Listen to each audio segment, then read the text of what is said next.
Assalamualaikum warahmatullahi wabarakatuh.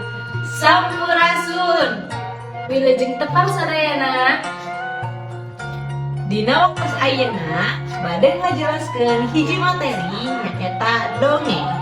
Perkara dongeng sanes hiji hal anu aneh pikeun urang sadaya. Margi ti alit hidup pasti atanapi kantos ngadangu dongeng.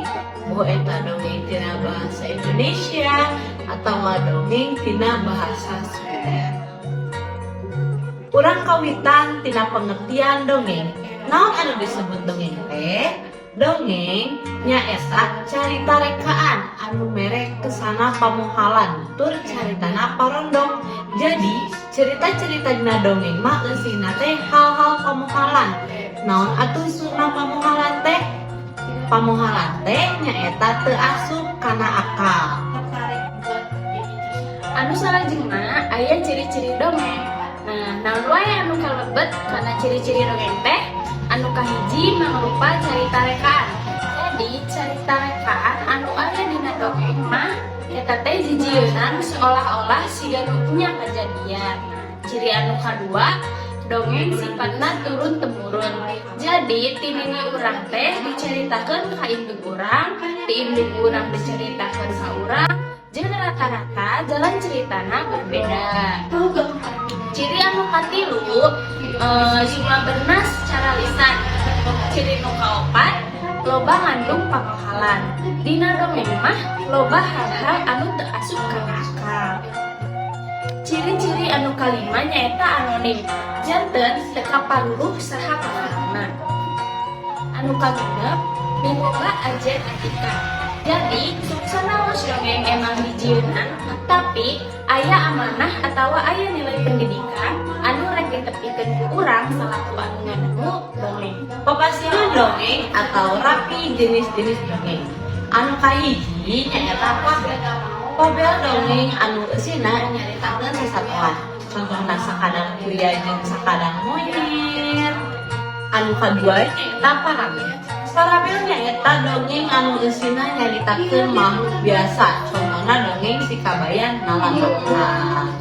Anu katilu eta legenda atanapi sasakala. Ieu dongeng anu eusina nyaritakeun asal muasalna di tempat atanapi tutuwuhan satoan. Contohna dongeng Tangkuban Perahu, sasakala situ Bagende. Anu kaopat aya atanapi mitos. Jadi ieu dongeng teh anu eusina nyaritakeun makhluk halus sabangsaning diri. Contohna nyaeta Wewe Gombel. Anu kalima aya nu disebut sage atanapi babat.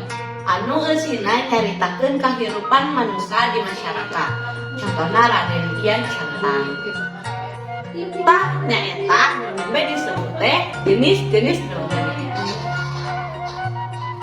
Anu salajengna aya unsur-unsur dongeng.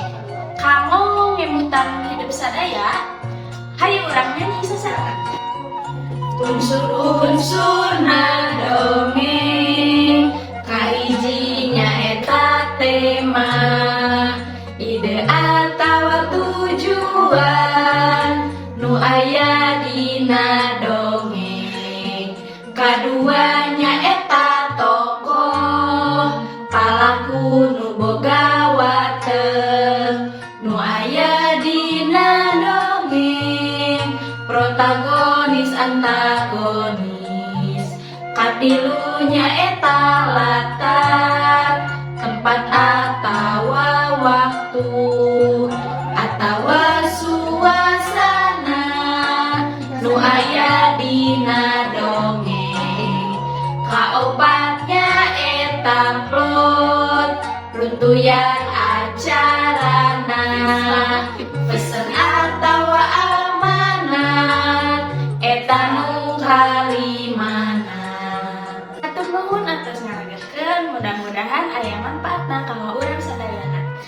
Assalamualaikum warahmatullahi wabarakatuh.